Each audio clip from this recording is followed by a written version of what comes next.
Қазақстанның тұңғыш астанасы болған. Сол кезде бұл кісі театр ашқан. Театрдың алғашқы қазақтың профессионалды театрының іргетасын қалаған аталарымыздың бірі. Осы кісі кімдермен бірге?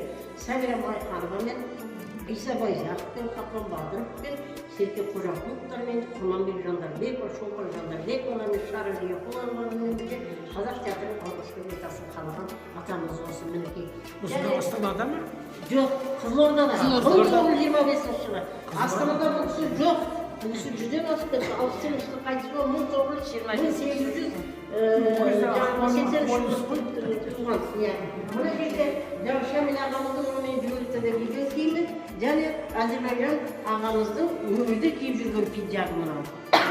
Енді мына жерде домбыра бар. Бұл домбыраға байланысты әңгіменің домбыра Қазақстанның халық әртісі, режиссер, ұстаз, әнші, жырау және драматург Қадыр Жетісбаев ағамыздың шерткен домбырасы екен. Бұл кісінің өзі өмірде трагедиясы болған екен. Бұл кісінің үлкен баласы режиссерскийді бітіріп келіп, мені Алматыдан театр ашам деп тұрған кезде внезапно қайтыс болып кетеді. Абылай деген бала, сол Абылайға шығарған жырауы бар жаңағы. Жырау дейді ғой, жыры бар, жоқтауы бар ана.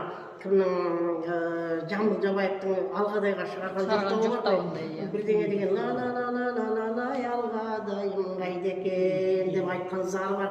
Соған ұқсас бұл кісінің Абылайға шығарған жаңағы зары бар, жоқтауы бар. Және Абылайдан кейін тағы бір баласы қайтыс болып кетті. Соның бәрін қара нардай көтеріп, қайғыға берілмей, бүкіл өмірінің соңына дейін өнерге арнап жаңа балаларды тәрбиелеп кеткен. Сол кісінің ақыл машинкасы және Төлебайұлы Әшірбек Сығайдың суреті қай театрда болсын суретленіп тұрады және Мамбетов, Әзірбайжан Мамбетовтың суреті тұратын жерде қандай қараңыздаршы, көзіне қарасаңыз адамға бір бот береді, адамға бір леп береді, тірі сияқты өзі. Сондай бір керемет адамдар болған ол бұл кісілер әулие дейді ме, қазақша мысалға. Тұяқтың осы 2004 жылы сыйға тартқан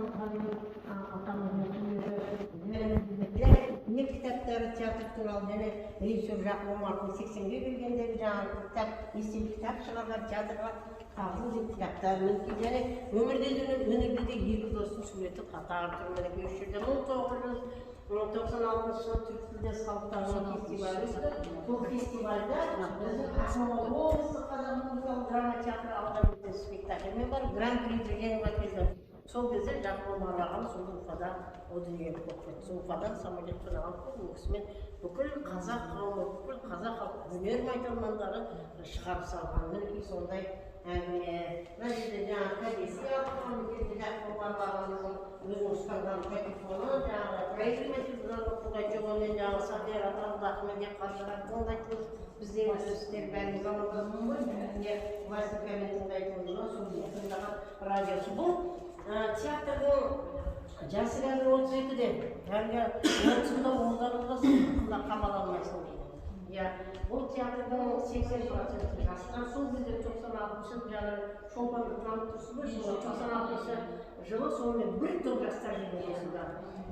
Театрдың жаңағы несін көтеру үшін, статусын көтеру үшін, театрдың өнерді көтеру үшін сонда келген жас жігіттер, қыздар қазір ортан қолдай 40-тан асқан кәдімгі жігіт ағалары, бәйбішелер, қарасаңыз, үлкен өнер майталмандар, бәрінің атағы бар, бәрінің даңқы бар, бәрі театрдың фестиваліне қатысқан ортан қолдай актерлар. Соның бірі Қасым Қайсеновтың образын сомдаушы білесіздер, Қуандық Ыстақбаев деген актер осы театрда